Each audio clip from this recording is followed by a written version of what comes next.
Yun mga makisig, nandito kami ngayon sa SM Calamba. Dahil si Mrs. ay nagyayakag pumunta dito, naisipan namin pumasyal dito. Dahil tapos na nga din yung pagpo-program namin ng radyo, yung BF888S. Nandito kami mga masyal. Tama kami ulit.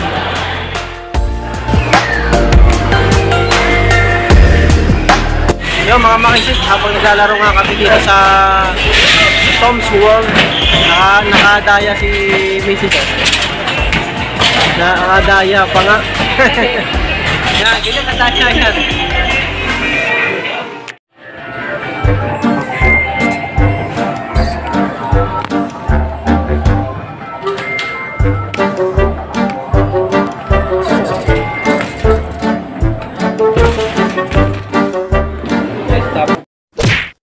Yan mga makisig, pauwi na kami ng aking may bahay.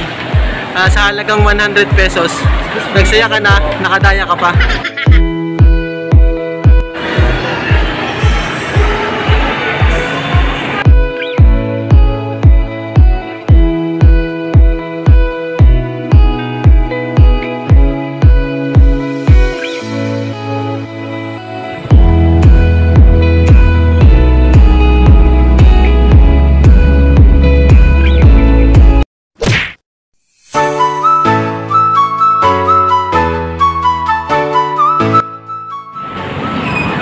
Mga makisig, nakakaramdam ako ng malambot yung gulong namin.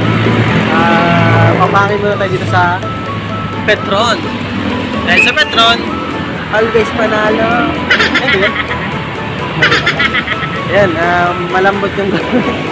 At masakit daw sa likod, sabi natin may bakal. Papangin muna.